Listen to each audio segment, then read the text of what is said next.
Hanya dengan Rp20.000 per bulan, Anda telah turut berpartisipasi dalam menyebarkan dakwah bersama Tarbiyah Sunnah.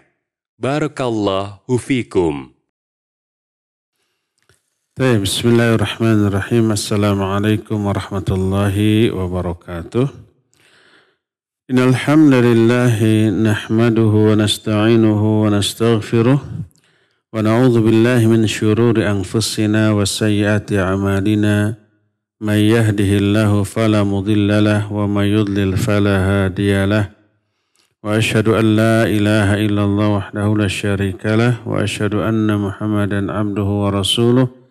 Ya ayyuhalladzina amanu taqullaha haqqa tuqatih wa la tamutunna illa wa antum muslimun wa ba'd. Ikhwati fillah, baik para pendengar radio Tarbiyah Sunnah Bandung ataupun radio-radio lain, juga para pemirsa beberapa stasiun TV, para netizen dan para anggota Majelis Ta'lim Mumtaz Indonesia, para alumni haji dan umrah di bawah pengelolaan Nasratul Ummah Travel dan Mumtaz Travel di mana saja Anda berada. Alhamdulillah, kembali kita berjumpa melanjutkan kajian kitab Ad-Da'u wad-Dawa. Pada pertemuan yang lalu kita sudah menjelaskan dosa terbesar di sisi Allah, yaitu kezaliman. Salah satu bentuk kezaliman adalah membunuh. Dosa membunuh itu luar biasa besarnya. Sebagaimana firman Allah Azza wa Jalla dalam Al-Quran surah Al-Ma'idah 32, Allah menyatakan, min ajli dhalik katabna ala bani Israel annahu man qatala nafsan bighairi nafsin aw fasadin fil ard faka'annama qatala nasa jami'an wa man ahyaha faka'annama ahyan nasa jami'a.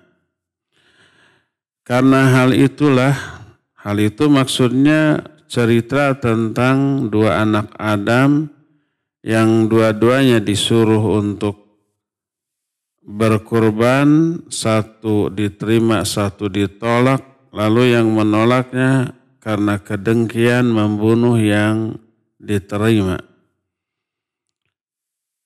Lalu terjadilah pembunuhan itu.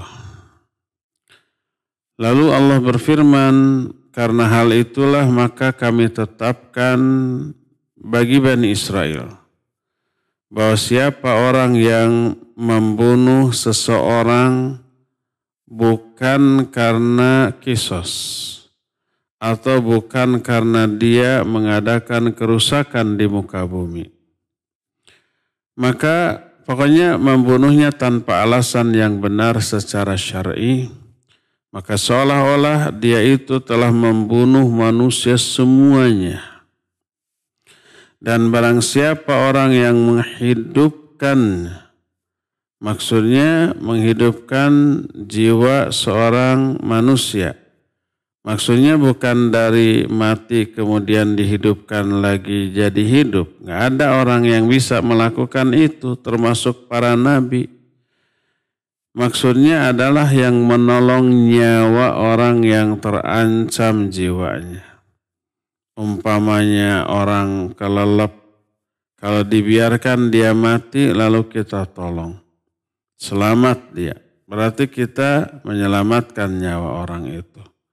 Ini makna siapa yang menghidupkan jiwa seseorang, maka seolah-olah dia menghidupkan atau menyelamatkan seluruh jiwa manusia. Jadi membunuh satu orang dianggap sama dengan membunuh semuanya. Mungkin muncul pertanyaan dalam benak kebanyakan manusia.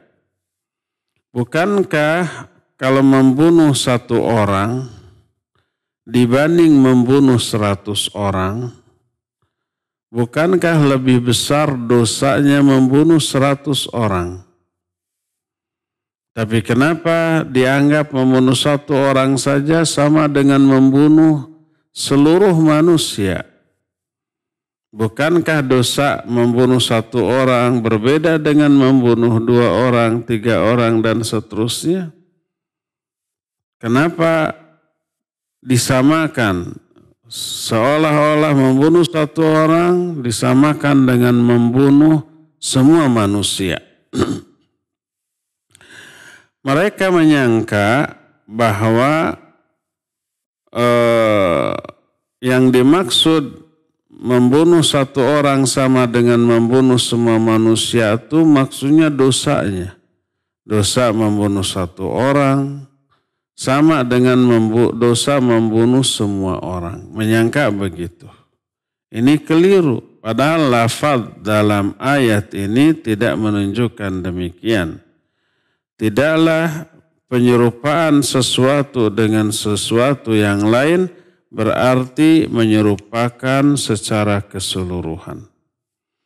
Contoh umpamanya, manusia hidup di alam dunia puluhan tahun. Kalau zaman dahulu ada yang ratusan tahun atau ribuan tahun. Di zaman kita paling puluhan tahun. Tapi ketika di akhirat ditanya berapa lama kamu hidup? Ka'annahum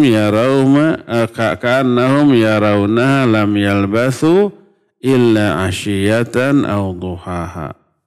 Mereka memandang, merasakan seolah-olah mereka hidup hanya di pagi hari aja atau di sore hari aja. Sebentar, padahal puluhan tahun tuh.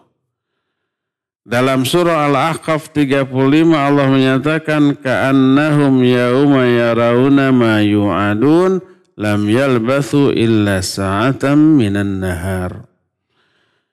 Ketika mereka melihat azab yang dijanjikan, maka mereka merasa seolah-olah mereka tidak hidup di dunia kecuali hanya sesaat di siang hari saja. Jadi merasa hidup sesaat padahal realitanya apa? Puluhan tahun. Sama dengan hadis yang sahih diriwayatkan oleh Imam Ahmad, Imam Ibn Hibban, Imam At-Tirmidzi dan Al-Baihaqi berkata Nabi SAW, man shallal isya'a fi jama'atin faka'annama qama nisfal lail wa man shallal fajr fi jama'atin faka'annama qama al-laila kullah. Siapa orang yang sholat isya secara berjamaah di masjid, seolah-olah sama dengan dia ini melakukan sholat setengah malam. Dan siapa orang yang sholat subuh berjamaah, seolah-olah dia sholat semalam penuh. Jadi sholat isyanya mungkin hanya 10 menit. Sholat subuh juga mungkin hanya 10 menit. Tapi seolah-olah sama dengan sholat semalam suntuk. Semalam penuh. Apakah yang dimaksud adalah pahalanya? Kalau begitu ya udah gak perlu tahajud. Cukup isya berjamaah, cukup subuh berjamaah, sudah. Itu sama dengan sholat semalam suntuk. Gak perlu bertahajud, kan gitu ya. Sama dengan hadis Nabi SAW menyatakan man shoma Ramadan wa atbahu bisittim min Syawal faka'annama shoma dahar. Siapa orang yang saum Ramadan kemudian diikuti oleh 6 hari di bulan Syawal, maka seolah-olah seakan-akan dia itu sholat setahun penuh, saum setahun penuh. Sama juga dengan hadis man qara'a qul huwallahu ahad faka'annama qara'a thulutsal Qur'an. Siapa orang yang membaca qul huwallahu ahad seolah-olah dia itu membaca sepertiga Al-Qur'an. Apakah yang dimaksud pahalanya sama? Tentu saja enggak. Pahala membaca sepertiga mushaf Al-Quran lebih besar, lebih banyak dibanding membaca hanya qul huwallahu ahad semata-mata. Pahala saum setahun penuh tentu saja lebih besar dibanding saum Ramadan plus 6 hari di bulan Syawal. Pahala tahajud semalaman plus sholat fajar dan sholat isyanya tentu saja lebih besar daripada hanya sholat isya dan fajar saja. Nah, ini hadis-hadis yang seperti itu banyak. Jadi memperbandingkan amalan yang sedikit dibandingkan, disamakan dengan amalan yang banyak. Oleh karena itulah maka muncul banyak kesalahpahaman di benak orang. Seolah-olah pahalanya sama. Kalau pahalanya sama, udah nggak perlu tahajud. Kita sholat isya dan subuh aja berjamaah. Kita nggak perlu lagi sholat sunnah, saum sunat apapun, cukup Ramadan plus 6 hari bulan Syawal, pahalanya setahun penuh tuh. Nggak perlu baca Al-Quran seluruhnya dari awal sampai akhir, cukup qul huwallahu aja 3 kali itu, pahalanya sama. Ya, itu kesalahpahaman. Sesuatu yang sudah kita maklumi, berkata Imam Ibnu Qayyim, wa ma'lumun anna thawaba fa'ili hadhil asya la yablughu thawabal musyabbah bihi. Fayakunu qadruhuma sawa, walau kana qadru thawabi sawa lam yakun li musallil isya wal fajar fi jama'atin fi qiyamil laili manfa'ah ghaira ta'ab wan nasab. Sesuatu yang sudah kita maklumi bahwa pelaku amalan-amalan tadi itu pahalanya tidak sama dengan pahala orang yang melakukan amal yang diserupakannya. Seperti tadi, orang yang sholat isya dan subuh seolah-olah sholat semalam suntuk. Itu pahala sholat subuh dan isya saja. Pahalanya tidak sama dengan orang yang sholat semalam suntuk plus isya dan subuh. Orang yang membaca qul huwallahu ahad 1 kali, pahalanya tidak sama dengan orang yang membaca sepertiga Al-Quran dan seterusnya. Kalau memang seperti itu nggak ada manfaatnya tahajud. Sudah aja sholat isya dan subuh berjamaah. Nggak ada manfaatnya menamatkan bacaan Quran. Cukup qul huwallahu aja 3 kali, kan gitu ya. Nah, kalau begitu timbul pertanyaan. Apa makna penyerupaan orang yang membunuh satu orang seolah-olah membunuh seluruh manusia? Dari aspek apa kesamaannya? Kalau itu berbeda, jelas berbeda dosanya. Dosa membunuh 2 orang lebih besar daripada membunuh seorang. Dosa membunuh 10 orang lebih besar daripada membunuh 5 orang. Dosa membunuh seluruh manusia tentu saja lebih besar daripada membunuh 1 orang. Ketika menjelaskan hal ini, berkata Imam Ibnu Qayyim, fi wujuhin muta'addidah. Jadi ada beberapa penjelasan, beragam penjelasan tentang hal ini. Penjelasan yang pertama adalah anna kulla minhuma asin lillahi wa li rasulih mukhalifun li amrih muta'arridun li'uqubati wa kullu minhuma qad ba'a bi ghadabin minallah wa la'natihi wa istiqaqin minal khuludi finnari jahannam wa 'anda lahu 'adzaban 'azima wa innama at-tafawut fi darakatil 'adzab Falaisa ithmu man qatala nabiyan aw imaman adilan aw aliman ya'muru nasa bil qist ka ithmi man qatala man la yu'bahu lahu min ahadin nas. Pertama, masing-masing dari keduanya, baik yang membunuh seorang ataupun membunuh semua manusia, dua-duanya disamakan. Sama dalam hal dua-duanya maksiat kepada Allah dan Rasul-Nya.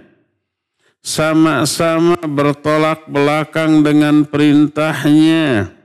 Sama-sama menjerumuskan diri ke dalam ancaman azab. Masing-masing kedua-duanya, baik yang membunuh seorang, 10 orang atau seluruh manusia, dua-duanya terkena murka Allah, laknat Allah, dan terancam dengan kekal di dalam neraka. Allah siapkan bagi mereka azab yang pedih. Sama dari aspek itunya. Tapi adapun kadar azab, kedahsyatan siksa tentu saja berbeda.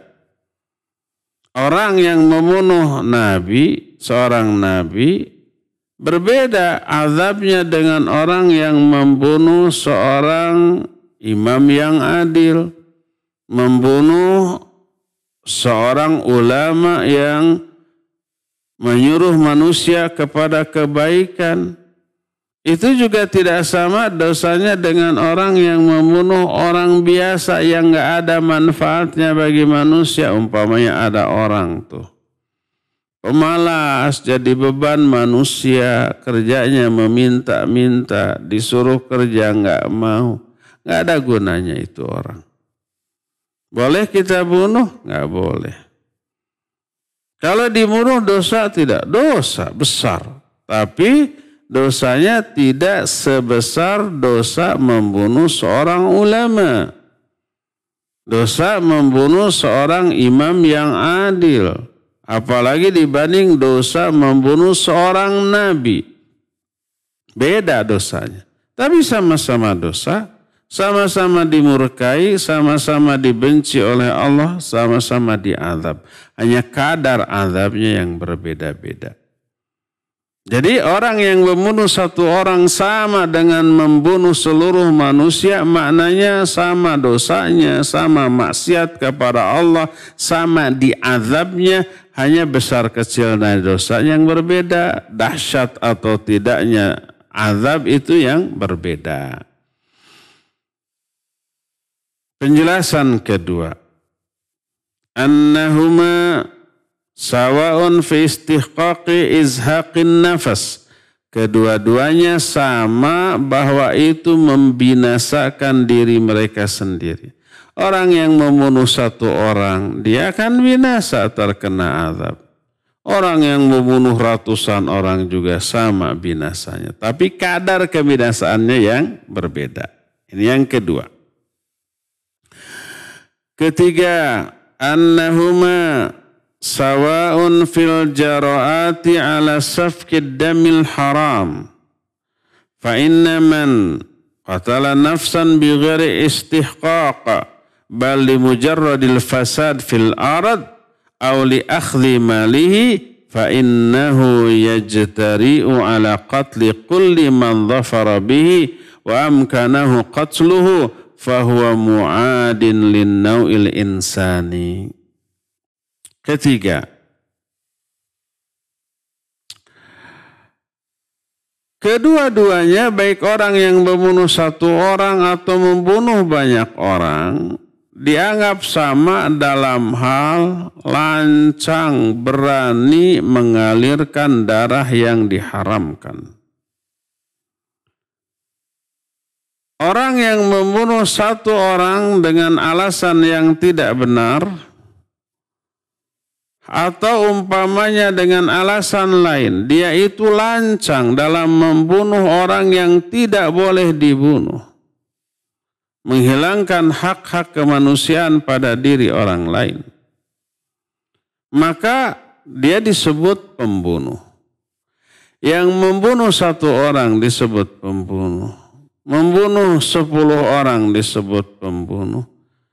Membunuh semua orang juga disebut pembunuh. Sama-sama disebut pembunuh. Disebut fasik, disebut zalim, disebut jahat, disebut maksiat. Itu sama. Baik yang dibunuhnya seorang, 2 orang, 10 orang, atau seluruh manusia. Ini makanya dianggap siapa orang yang membunuh 1 orang seolah-olah dia membunuh seluruh manusia. Maksudnya sama, dikatakan pembunuh, dikatakan manusia jahat, dikatakan manusia zalim. Dari aspek itunya sama. Yang selanjutnya adalah Allah Azza wa Jalla telah menjadikan seluruh orang mukmin ini ibarat satu tubuh.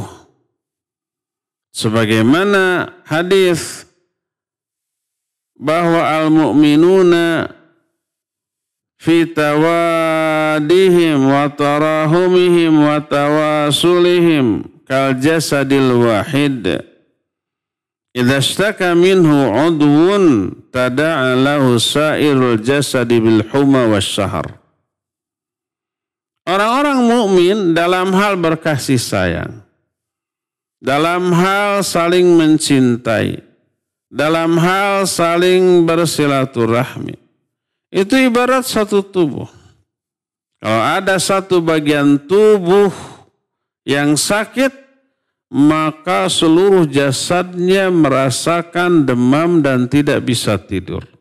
Sakit gigi umpamanya, yang sakit cuma gigi. Atau umpamanya jempol kakinya luka berdarah. Semua tubuh menggigil. Dia tidak bisa tidur. Karena apa? Seluruh tubuhnya ikut bertoleransi terhadap bagian yang sakit, bagian yang luka tersebut. Oleh karena itu, apabila ada seorang mukmin dibunuh oleh seorang pembunuh, maka orang mukmin lainnya juga merasakan penderitaan itu. Merasakan sakitnya dari peristiwa pembunuhan. Mananya kalau seorang dibunuh, terasa penderitaannya oleh seluruh orang-orang mukmin. Kalau umpamanya kita di Indonesia mendengar ada berita muslim lain di negara lain dibantai oleh orang-orang kafir, aduh gemesnya kita, sedihnya kita, ya marahnya kita. Sama dengan seolah-olah membunuh diri kita atau kerabat kita. Walaupun orang muslim yang dibantai di negara lain kita nggak kenal namanya siapa, apa ibadahnya benar apa tidak, atau yang lain-lain kita nggak tahu, bertemu nggak tahu namanya, nggak tahu amalannya, nggak tahu. Tapi yang jelas kita yakini mereka muslim dibantai, kita juga terasa tuh sakitnya. Nah, sama dengan orang yang membunuh seorang mukmin sama dengan menyakiti seluruh mukmin. Siapa orang yang menyakiti seluruh mukmin berarti dia menyakiti seluruh manusia. Karena Allah Azza wa Jalla membela manusia dengan orang-orang mukmin yang berinteraksi dengan mereka. Maka berkata Rasul alaihi salatu wassalam, la tuqtalu nafsun zulman bighairi haqqin illa kana ala ibni adamil awal kiflun min dammiha li'annahu awwalu man sannal qatl. Tidaklah terbunuh satu jiwa karena kezaliman, dibunuh secara zalim. Bighairi haqqin, tanpa alasan yang benar. Kecuali terhadap anak Adam yang pertama kali melakukan pembunuhan, dibebankan dosa darah yang tertumpah tersebut. Karena dia orang yang pertama kali memberi contoh pembunuhan kepada orang-orang setelahnya. Seluruh pembunuhan yang terjadi berikutnya mencontoh dia tuh. Dia pelopor, dia perintis, dia yang memberi contoh. Dan itu tidak terjadi pada masalah zina atau mencuri atau mabuk, minum khamr seperti itu tuh. Orang yang berzina bukan karena mengikuti orang yang pertama kali melakukan perzinahan. Demikian juga pencurian, juga demikian juga mabuk. Itu naluri yang muncul dari diri sendiri yang tak terkendali, hawa nafsu yang liar, yang tidak bisa dikendalikan oleh iman.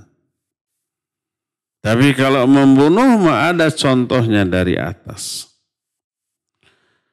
Oleh karena itu orang-orang yang melakukan perbuatan syirik yang pertama kali itu juga memiliki azab, memperoleh azab yang sangat dahsyat.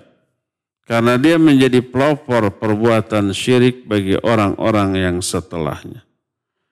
Makanya pernah Nabi SAW melihat dalam mimpinya seorang namanya Amr bin Luhai al-Khuzai diazab dengan sedahsyat-dahsyat azab di dalam neraka karena dialah yang pertama kali merubah agama Nabiullah Ibrahim ini. Yang tadinya mengajak kepada tauhid, kemudian orang-orang berpindah menjadi menyembah kepada berhala. Adapun firman Allah dalam surah Al-Baqarah ayat 41, wala takunu awwala kafirin bih, janganlah kamu menjadi orang yang pertama kali kafir kepada Al-Quran. Maksudnya jangan memberi contoh kekafiran lalu diikuti oleh orang-orang setelah kalian sehingga dosa kekafiran orang-orang yang mengikuti kalian dibebankan kepada kalian tanpa mengurangi dosa para pengikut kalian sedikit pun. Hadis Nabi SAW yang sahih riwayat Imam Muslim dalam kitab Sahih Muslim menyatakan, man sanna fil Islam sunnatan sayyi'atan fa'alaihi wizruha wa wizru man amila biha min ghairi ayyun qasa min ujurihim syai'a. Siapa orang yang memberi contoh atau menunjuki satu jalan keburukan dalam Islam, memberi contoh perbuatan buruk, perbuatan dosa, apapun bentuk dosanya, maka dia memikul dosa ditambah dengan dosa orang-orang yang mengikuti contoh yang dia berikan, mengikuti amalan yang dia contohkan tanpa mengurangi dosa masing-masing pengikutnya sedikit pun. Nanti dalam riwayat Imam At-Tirmidzi dari Ibnu Abbas radhiyallahu anhuma, Nabi alaihi salatu wasallam menyatakan, yaji'ul maqtulu bil qatil yaumal qiyamah nasiyatuhu wa ra'suhu biyadih. Nanti orang yang dibunuh, korban pembunuhan ketika di dunia, pada hari kiamat akan menyeret pembunuhnya kepada Allah. Ubun-ubun dan kepala orang tersebut dipegang oleh korban pembunuhannya. Di sini korban pembunuhannya tidak berdaya oleh pembunuhnya. Di akhirat sebaliknya, si pembunuh nggak berdaya, diseret ubun-ubunnya, kepalanya diseret, dipegang, lalu dibawa kepada Allah Azza wa Jalla. Lalu dia berkata, si korban pembunuh ini berkata, ya Rabbi sal hadza fima qatalani.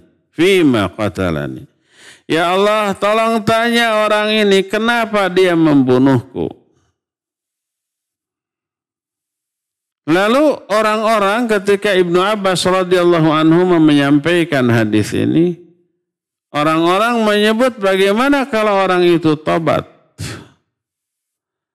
Lalu Ibnu Abbas membaca Al-Quran dalam surah An-Nisa 93, wa may yaqtul mu'minan muta'ammidan fajaza'uhu jahannam khalidan fiha. Siapa orang yang membunuh seorang mukmin dengan sengaja, maka balasannya jahannam dan dia kekal selama-lamanya. Berkata Ibnu Abbas radhiyallahu anhuma setelah membacakan ayat ini, manusikhat hadhil ayah wala buddilat wa anna lahu taubah. Ayat ini tidak dimansuh tadi dihapus. Ayat ini juga tidak dirubah, tidak diganti. Maka bagaimana mungkin dia bisa bertaubat? Hadis ini kata Imam At-Tirmidzi hasan sahih.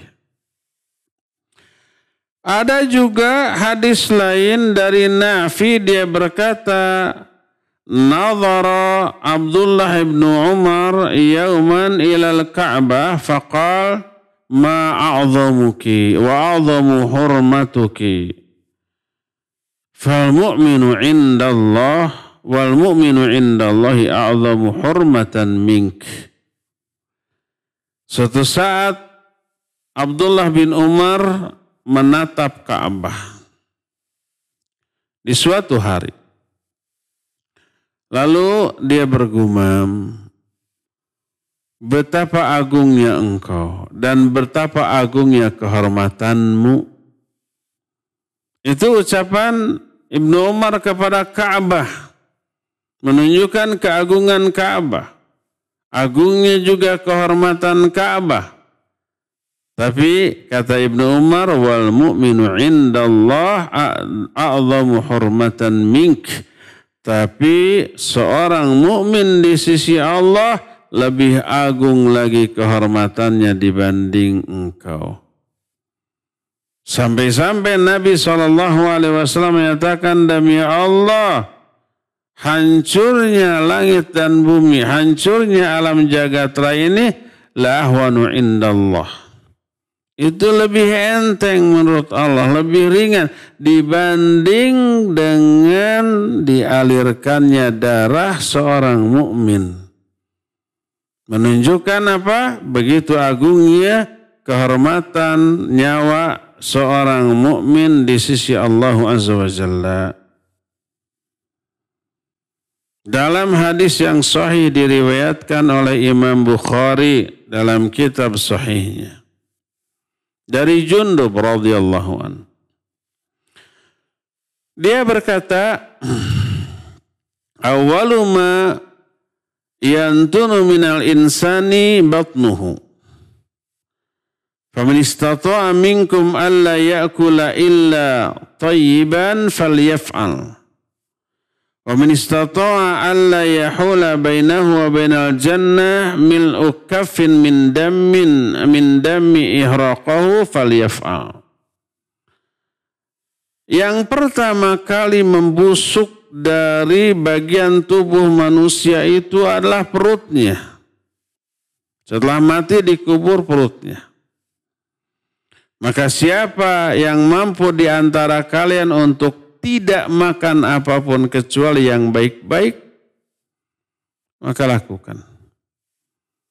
Yang halal, baik itu secara syar'i halal, baik secara medis ya yang sehat. Halal tapi tidak sehat, menurut syariat masih thayyib.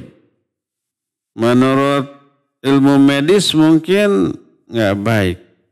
Junk food disebutnya juga makanan sampah. Gorengan, bala-bala kayak begitu. Thayyib enggak? Ya tergantung thayyibnya dari sisi apa. Dari aspek syar'i ya thayyib. Halal.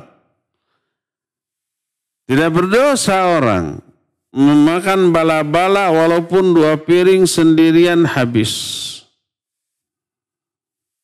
Dan itu cukup menggantikan makan. Tapi berefek buruk. Jadi kalau kamu mampu untuk tidak makan apapun kecuali yang baik-baik, yang halal, lakukan. Dan siapa orang yang mampu di antara kalian untuk tidak menghalangi dirinya dengan surga, dengan apa? Dengan cara menahan diri dari mengalirkan darah orang lain, lakukan. Jangan sampai membunuh. Kalau bisa bukan hanya membunuh, melukai perasaannya, menyakiti perasaannya, lakukan. Jangan dilakukan. Jauhkan dirimu. Baik dengan ucapan lisan ataupun dengan perbuatan. Tidak boleh dirampas hartanya, tidak boleh dirampas kehormatannya. Kehormatannya tidak boleh dirampas dengan cara digibahi, dicela, dihina, difitnah, dan seterusnya.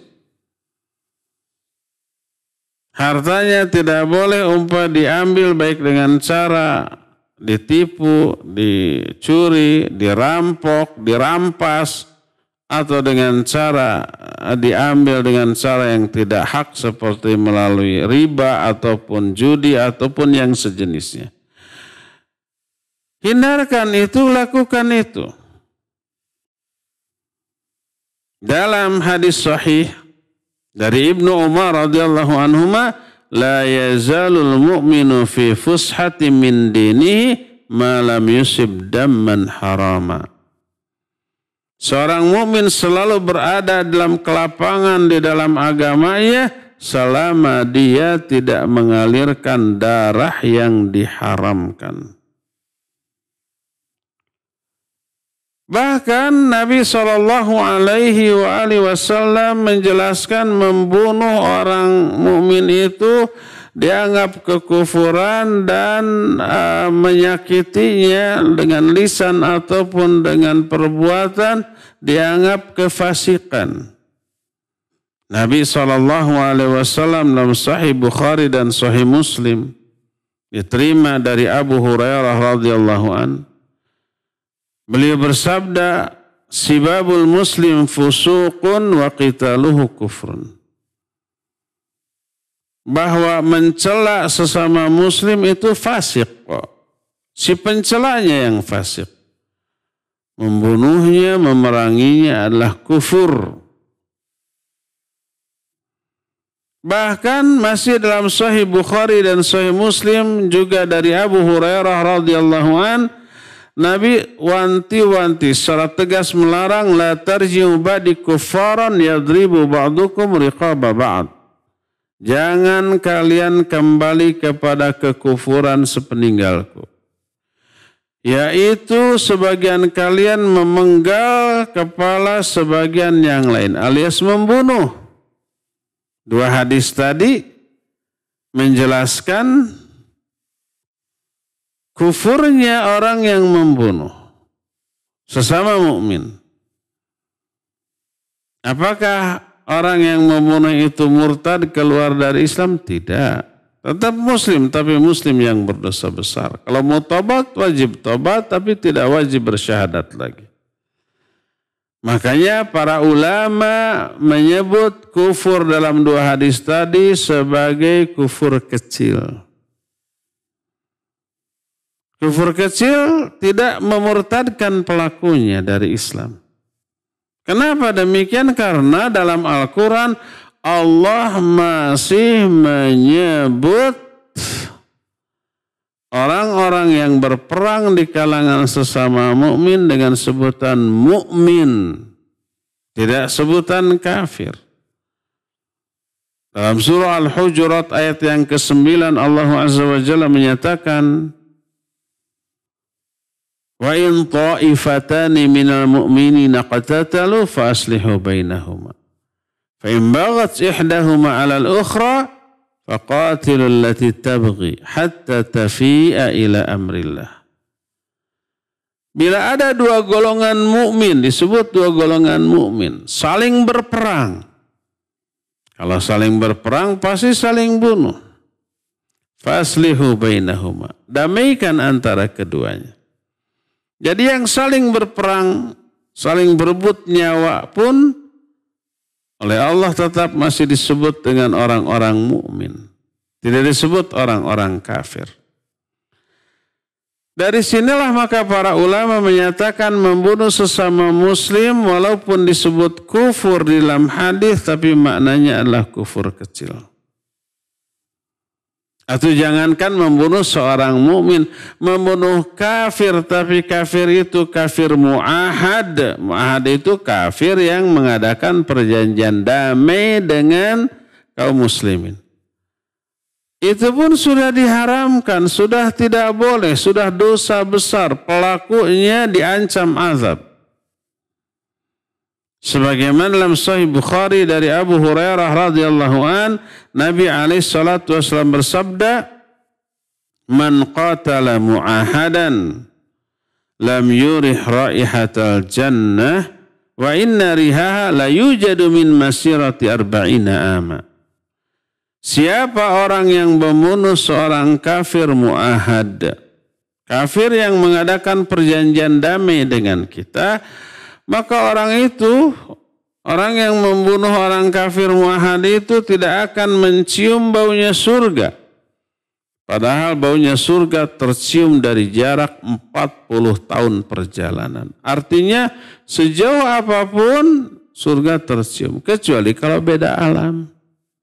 Di neraka nggak tercium. Maknanya orang itu terancam dengan neraka.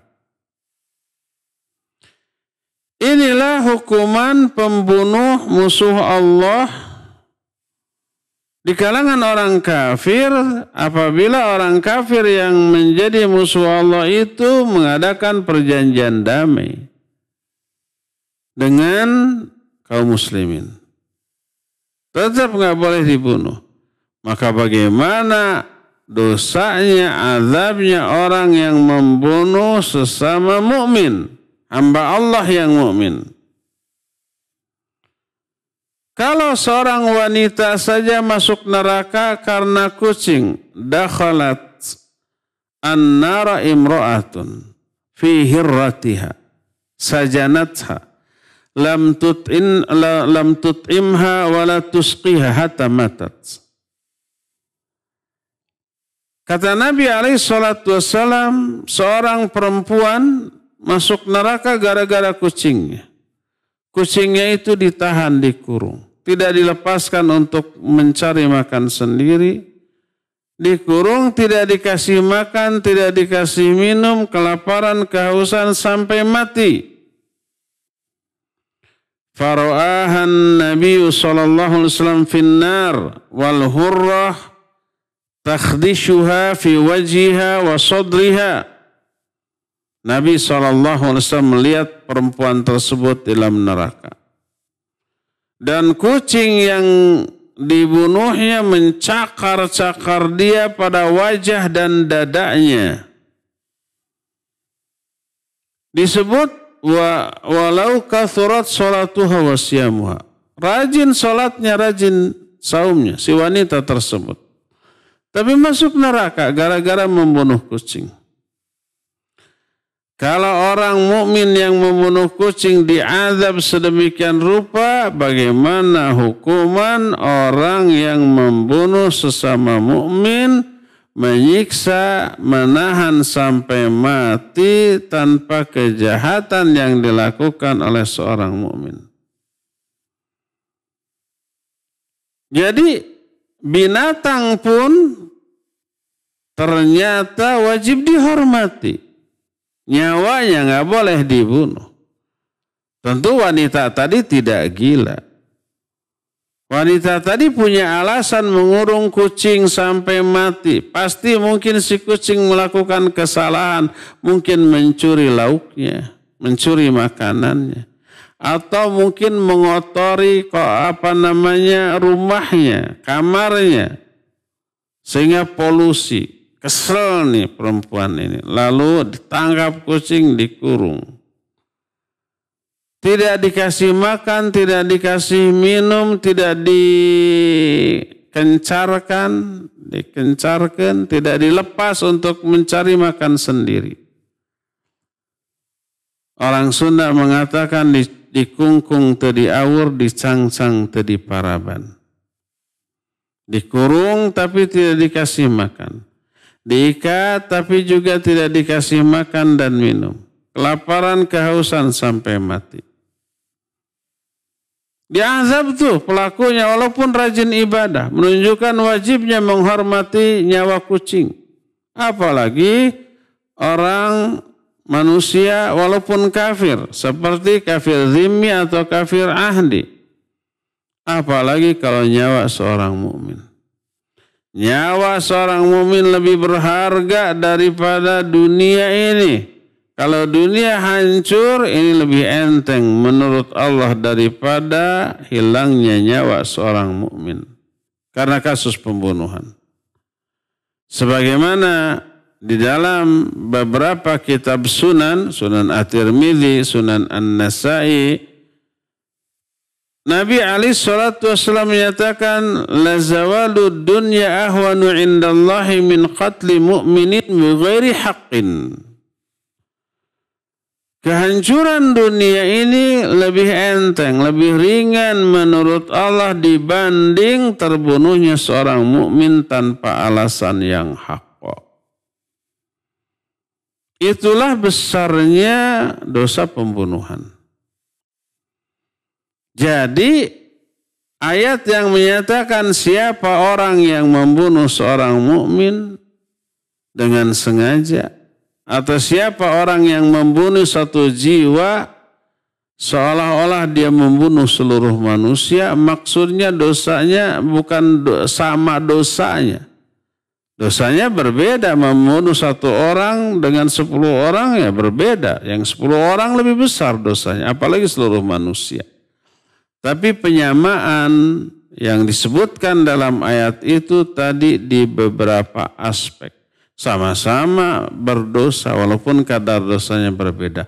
Sama-sama diazab walaupun kadar azabnya berbeda. Sama-sama dibenci dan dilaknat walaupun kadar benci dan laknat Allahnya berbeda-beda. Sama-sama sebutannya si pembunuh, orang jahat, orang zalim. Yang membunuh seorang disebut pembunuh, yang membunuh 100 orang juga disebut pembunuh. Jadi kesamaan antara membunuh satu orang dengan banyak orang itu hanya dari beberapa aspek yang diterangkan tadi. Adapun aspek lainnya seperti kadar dosa, kadar azab tentu saja berbeda antara orang yang membunuh satu orang dengan orang yang membunuh 2 orang atau lebih, 10 orang, 100 orang, atau bahkan seluruh manusia. Inilah penjelasan tentang tasbih atau penyerupaan membunuh satu orang sama dengan membunuh seluruh manusia. Inilah dosa pembunuhan. Kita terus ke dosa kemaksiatan lain, yaitu kerusakan zina merupakan sebesar-besar kerusakan wal'iyadzubillah. Dosa berzina memang di bawah dosa membunuh. Tapi jangan anggap enteng ini. Luar biasa kerusakan yang ditimbulkannya. Wajib dihindari. Apa saja kerusakan dari zina ini? Ini akan kita jelaskannya di hari Senin yang akan datang. Untuk sekarang cukup sampai di sini. Dan sisa waktu yang ada kita akan gunakan untuk tanya jawab. Dan kepada Bapak Cepi Surepi dipersilakan untuk memandu tanya jawab dengan pendengar dan pemirsa. Wassallallahu ala nabiyina Muhammadin wa ala alihi wa ashabihi wassalam. Silakan. Syukran Ustaz atas pemaparan materi yang telah disampaikan. Dan ikhwati manazani Allah wa yakum, kami mengundang kepada antum semua di sesi tanya jawab ini untuk bertanya dan bisa bertanya langsung kepada Ustadz melalui line telepon nomor 02286862637. Sekali lagi di line telepon 02286862637 ataupun bisa melalui pesan singkat, kirimkan pertanyaannya melalui pesan singkat ke nomor 0811-227-1476. Baik, ke pertanyaan melalui pesan singkat terlebih dahulu Ustadz. Dari Putra di Bandung. Ustadz, bolehkah yang pertama pertanyaannya, bolehkah membunuh nyamuk menggunakan raket listrik? Yang kedua, kasus begal, seseorang yang dibegal dan bakal diancam dengan senjata tajam atau senjata api, bolehkah dia membunuh begal itu, Ustaz, untuk membela diri? Silahkan. Yang pertama, boleh nggak membunuh nyamuk dengan raket? Iya, dengan raket listrik. Kalau raket biasa nggak akan kebunuh ya. Bisa asal dengan gagang.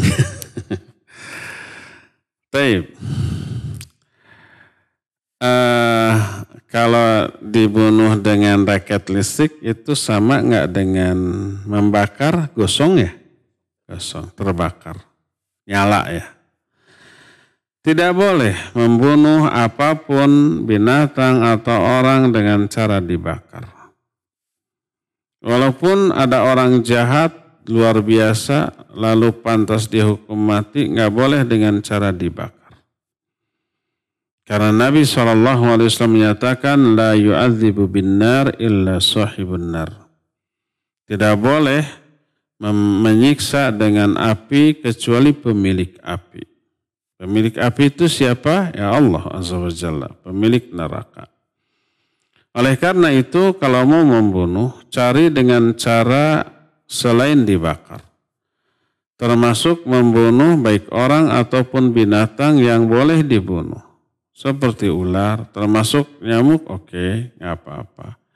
Tapi cari dengan cara selain dibakar atau yang semisal dengan dibakar. Termasuk dengan raket listrik tersebut, itu sama persis dengan cara dibakar, ya panas, ya menyala, ya gosong gitu ya. Ini yang pertama. Kedua, apa kedua tadi teh? Jika ada begal dan mengancam. Kalau ada begal ya, mencegat kita. Lalu merampas harta atau nyawa. Kita nggak bisa memilih atau. Hanya satu, serahkan harta, selamat nyawa. Kalau enggak, nyawa kita dibunuh, harta juga digondol pasti ya.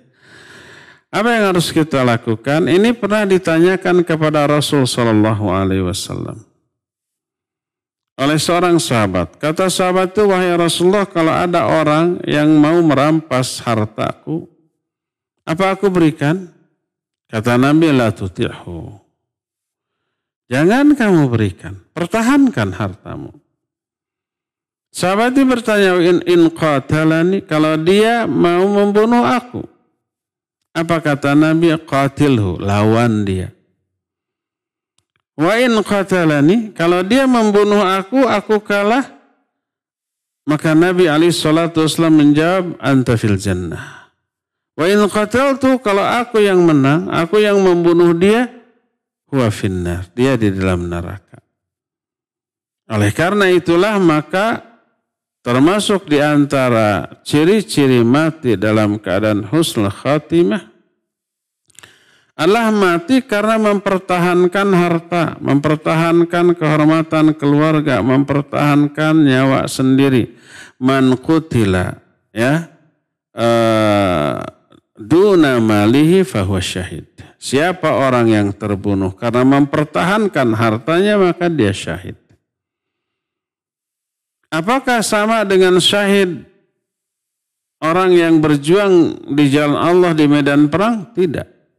Kita sudah jelaskan ada 3 kategori syahid. Syahid di dunia saja, syahid di akhirat saja, dan syahid dunia akhirat. Syahid di dunia saja adalah orang yang mati di medan perang dalam rangka membela agama Allah. Tapi niatnya riya. Tapi niatnya karena dunia. Mungkin karena ingin dipuji sebagai orang hebat, orang jagoan, atau mungkin karena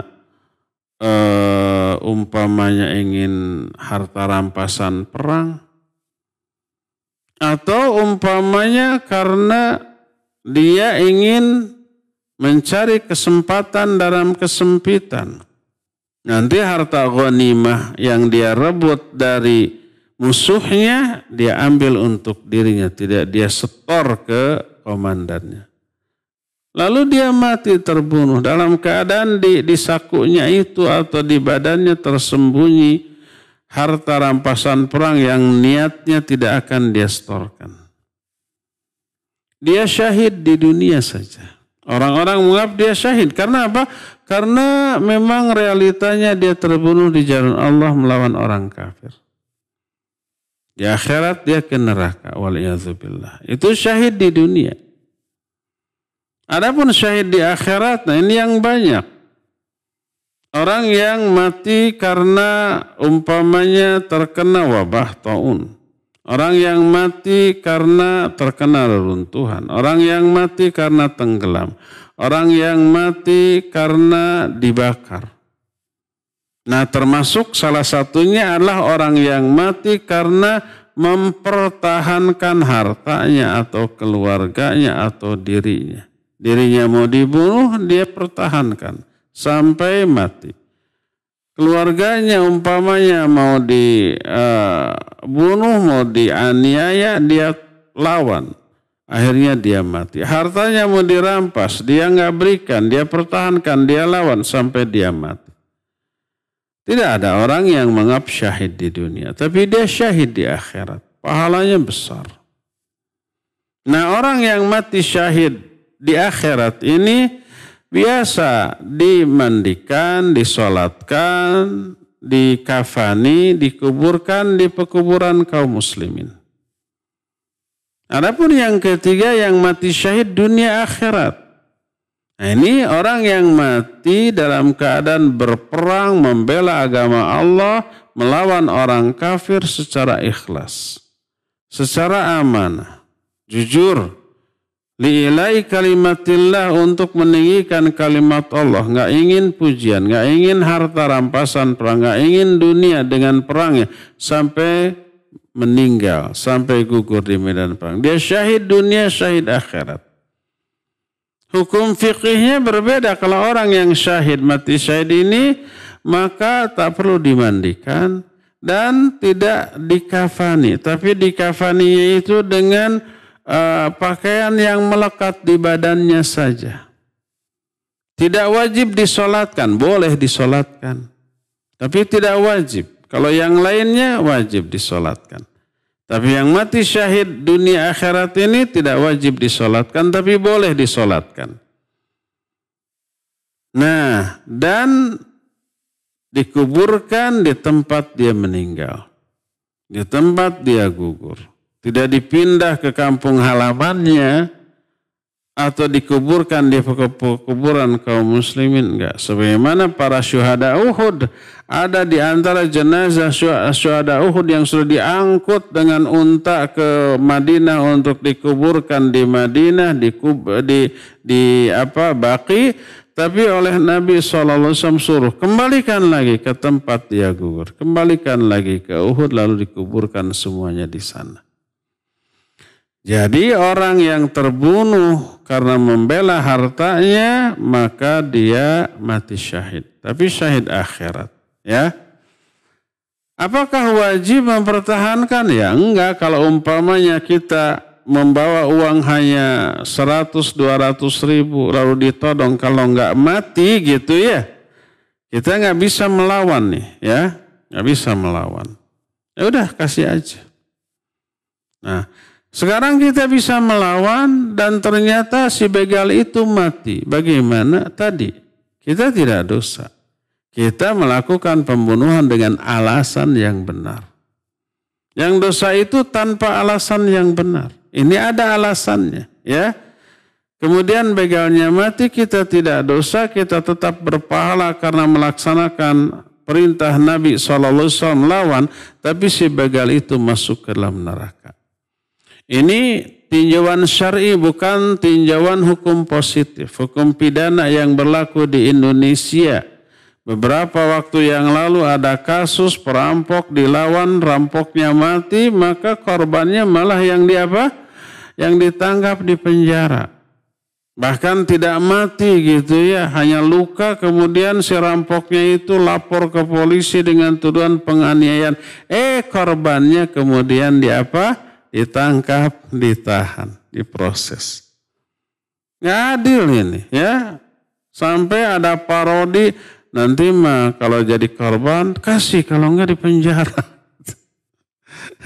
Jangan dilawan, kasih saja. Enak banget negeri para pelindung penjahat seperti ini ya. Dan kita yang tidak enak. Allahu a'lam bishawab. Silakan lagi. Syukran Ustadz atas jawabannya. Pertanyaan selanjutnya. Bismillah. Barakallah Ustadz. Jika ada yang meninggal, orang tuanya yang meninggal, dan ada uang sumbangan Ustadz.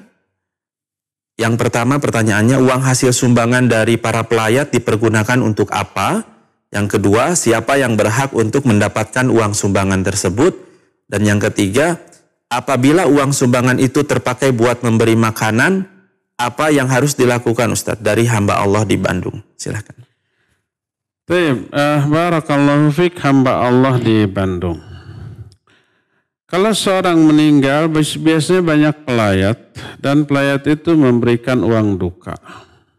Kadang dari kantor tempat dia bekerja ada uang duka juga. Apa niat orang memberi uang duka tersebut? Untuk menghibur dan meringankan beban keluarganya. Mereka meniatkan pemberian itu untuk keluarga, bukan untuk si mayit. Sedang sedih ya minimal bisa terhibur dengan sedikit memberi uang, apalagi kalau banyak. Dan itu cukup menghibur ya, cukup menghibur. Ya, jadi uang itu milik keluarga orang yang meninggal, bukan milik orang yang meninggal. Sehingga tidak dianggap sebagai harta warisan. Baik itu uang ataupun makanan atau mungkin barang. Yang paling nggak manfaat, memberi apa coba Cepi tahu nggak kepada keluarga yang meninggal? Mahal tapi nggak manfaat. Apa? Karangan bunga. Turut berduka cita, ada yang gitu? Banyak. Berapa harganya? Dapat 200.000? Oh, jutaan ya, jutaan. Tergantung ukuran, tergantung siapa yang meninggal, siapa yang ngasihnya gitu ya. Itu bisa jutaan. Apa manfaatnya bagi si keluarga, baik si mayit ataupun keluarga mayit? Bisa dijual lagi? Tidak bisa dijual. Jadi sampah jadi beban. Aduh, ini harus dibuang kemana ini bunga-bunga ini teh gitu ya. Kadang-kadang pernikahan juga begitu ya. Pernikahan lalu datang orang bukan ngasih kado atau amplop, tapi ngasih karangan bunga. Selamat menempuh hidup baru. Selamat berbahagia, jutaan. Ada manfaatnya? Nggak ada. Jadi beban, ini harus dibuang kemana ini? Dijual lagi nggak bisa, dimakan nggak bisa, dipakai hiasan nggak bisa. Udah buruk itu. Nah, jadi lebih baik uang atau barang atau makanan. Termasuk kepada keluarga orang yang meninggal, diniatkan diberikan kepada keluarga, milik keluarga. Silakan keluarga berembuk, ini uang mau diapakan? Ini makanan mau diapakan? Kalau makanan mah jelas dimakan ya. Ini barang mau diapakan, silakan bagi-bagi. Mungkin saja umpamanya si mayit ini memiliki hutang terlebih dahulu. Apakah boleh dibayar dari sana? Boleh, cuma yang menurut aturan syariat dan yang lebih bermanfaat bagi si mayit, ambil untuk membayar hutang itu dari harta si mayit. Ambil sebelum dibagikan menjadi warisan. Sebelum bagi-bagi waris, data. Ada hutang nggak? Ada. Ambil dari harta si mayit. Jangan diambil dari harta yang diberikan pelayat atau dibayarkan oleh anaknya. Karena membayar hutang dari hartanya berpahala. Nanti pahalanya sampai kepada si mayit. Kalau dibayarkan oleh anaknya, anaknya dapat pahala. Tapi mayitnya tidak. Ambil dari harta mayit. Dia dapat pahala dari hal itu. Ya, jadi uang santunan dari para pelayat itu milik keluarga. Silakan dirembukan oleh seluruh anggota keluarga. Mau dipakai apa ya. Mau disumbangkan boleh, bagus. Itu pahalanya untuk keluarga yang ditinggalkan. Wallahu a'lam bishawab. Silakan lagi. Syukran Ustadz atas jawabannya. Pertanyaan selanjutnya dari hamba Allah di Sorong, Papua, Ustadz. Assalamualaikum Ustadz. Sholat jamak takhir mana yang lebih dulu dikerjakan, Ustadz? Silakan. Sholat jamak takhir yang lebih dahulu dilakukan adalah yang pertama. Umpamanya sholat zuhur dan asar dijamak di waktu asar. Mana dulu? Ya zuhur dulu. Pertama, memang Allah menetapkan zuhur dulu baru asar. Yang kedua nggak boleh ada sholat setelah asar. Maghrib dengan isya dilakukan di waktu isya. Ya maghrib dulu. Apa dalilnya? Nabi SAW bersabda, Ibda'u bima bada Allahu min. Mulailah oleh kalian dengan apa-apa yang Allah memulai dengan hal itu. Mana yang lebih awal zuhur dengan asar? Ya zuhur. Zuhurlah lebih dahulu, walaupun di waktu asar. Nggak ada dalil bahwa harus yang punya waktu dulu. Jadi kalau zuhur dengan asar dijama di waktu asar, harus yang punya waktu dulu itu asar baru zuhur. Enggak boleh begitu. Enggak ada dalil itu. Itu logika saja. Harus didasarkan kepada nas ibda'u bima bada Allahu bihi. Mulailah kamu dengan apa-apa yang Allah telah memulai dengan hal itu. Mana yang lebih mulai, zuhur atau asar? Ya zuhur. Maghrib dengan isya? Ya maghrib. Ya. Jadi dahulukan sholat yang lebih awal walaupun jamak takhir. Wallahu a'lam. Silakan lagi. Syukran Ustadz atas jawabannya. Pertanyaan selanjutnya dari hamba Allah. Bismillah, barakallahu Ustadz. Ana mau bertanya, apabila dulu pernah melakukan membunuh dengan sengaja binatang atau misal pernah membuang janin yang masih dalam perut dengan sengaja, bagaimana cara taubatnya Ustadz? Syukran wa jazakallahu khairan. Iya, wa jazakallahu khairan. Bagaimana kalau sudah pernah membunuh binatang dengan sengaja atau membunuh janin? Maksudnya menggugurkan kandungan gitu? Iya, lalu mau tobat. Gimana tobatnya? Ya, pertama menyesal. Kedua, berhenti ya dari perbuatan itu. Ketiga, bertekad tidak mengulang kembali. Sudah cukup itu saja. Gimana lagi? Lalu tutup dengan banyak-banyak melakukan ibadah fardu ataupun sunnah, menjauhi berbagai macam larangan, memperbanyak istighfar, memperbanyak infak dan sedekah. Ya, insya Allah dengan cara itu Allah akan menghapus dosa-dosa yang dahulu pernah dilakukannya. Wallahu a'lam. Mangga. Syukran Ustadz atas jawabannya. Pertanyaan selanjutnya dari Abu Ahmad di Citunjung. Assalamualaikum warahmatullahi wabarakatuh. Ustadz, bolehkah meracuni kucing liar di sekitar rumah? Karena sering mengganggu seperti buang kotoran di halaman rumah, merusak jok motor dan lain sebagainya. Saat ditanyakan ke tetangga, tidak ada yang mengaku memilikinya. Jazakallahu khairan Ustadz. Silakan. Barakallahu fiik. Kucing liar termasuk yang tidak diperintahkan untuk dibunuh. Seperti diperintahkannya ular. Kecuali kalau memang jahat, merusak. Kejahatannya umpamanya memakan binatang-binatang peliharaan kita. Ya. Atau suka menyerang orang, suka menggigit manusia, kemudian menularkan penyakit rabies kan bisa saja ya. Seperti itu. Itu sehingga bahayanya dianggap sama dengan ular yang bisa membunuh manusia atau dengan binatang lain yang berbahaya walaupun tidak mematikan, ya. Seperti umpamanya kalajengking. Kalau kita digigit kalajengking mati enggak? Tidak, tapi sakitnya itu luar biasa. Demikian juga binatang beracun yang lainnya. Kadang-kadang ular juga mematuk kita, tidak membuat kita mati, tapi menderitanya luar biasa. Maka Nabi SAW memerintahkan kita membunuhnya walaupun kita di dalam sholat tanpa membatalkan sholat. Kalau kucing liar itu karakternya seperti itu, boleh dibunuh. Dikiaskan dengan ular dan binatang-binatang berbahaya yang lainnya. Tapi kalau kerugian yang ditimbulkan oleh kucing liar tersebut hanya mencuri makanan kita, hanya buang kotoran di kasur kita dan seterusnya, itu karena kelalaian kita yang bisa kita hindarkan. Ya, begitu ada kucing liar itu masuk, gebah saja langsung, gitu ya. Jangan sampai masuk ke rumah kita tanpa harus membunuhnya walaupun dengan cara diracun. Ya, wallahu a'lam bishawab.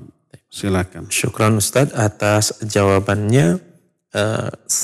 Pertanyaan selanjutnya, Bismillah, barakallahu fiik Ustadz, Afwan izin bertanya, apa hukum membunuh lintah, siput, keong ataupun keong dengan menaburkan garam di badan hewan tersebut karena khawatir masuk ke dalam rumah? Syukran, jazakallahu khair. Silakan. Apa mati gitu dengan ditaburkan garam? Saya pikir tidaknya. Hanya menyakiti saja. Menyakiti. Lintah apa? Lintah bisa masuk itu ke rumah ya enggak lah. Kan lintah mah di air atuh, gitu ya. Nah, kalau umpama lintah itu menggigit kita, kemudian tidak bisa kita cabut, itu kuat sekali nempelnya, ya. Kalau dicabut paksa paling putus, tapi si mulutnya tetap nempel. Lalu kita taburkan sesuatu agar gigitannya lepas. Bisa garam, bisa tembakau, bisa parfum yang baunya menyengat gitu ya. Atau alkohol mungkin, nanti lepas. Ya dibolehkan ya. Nah, adapun umpamanya kalau ke rumah, saya pikir kalau lintah nggak akan ke rumah. Karena di air dia. Atau ada lintah di darat, bukan lintah darat. Namanya bahasa Sundanya pacet. Ya, nggak tahu saya bahasa Indonesia pacet. Biasanya di hutan-hutan itu, di kebun-kebun mungkin ada. Wallahu alam, saya belum menemukan. Itu nempel seperti cincin di daun gitu ya, di daun-daunan kecil sebesar lidi. Tapi begitu kita nyamperin, tiba-tiba cereng, itu pacet atau lintah darat itu loncat ke tubuh kita. Plek, nempel di pipi, nyedot sudah. Ada giginya ada. Ya, giginya ada dan itu giginya itu yang berfungsi melubangi kulit kita.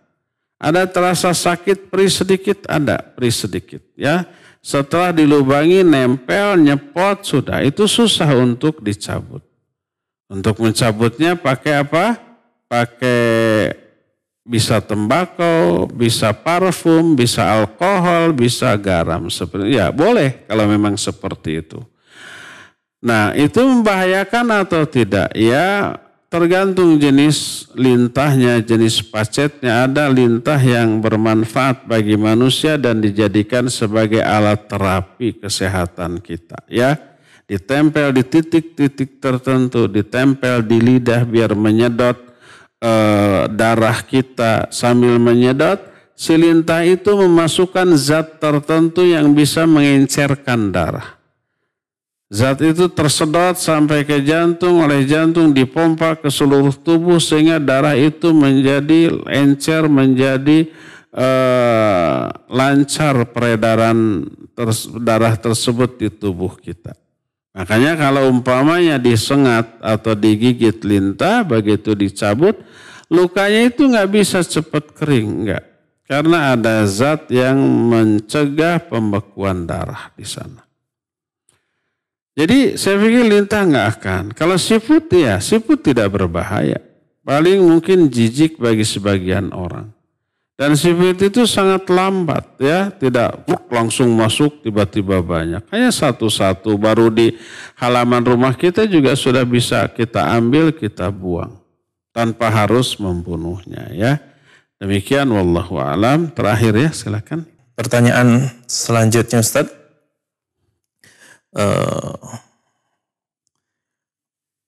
Pertanyaannya cukup panjang. Nah, bacakan bismillah. Assalamualaikum warahmatullahi wabarakatuh.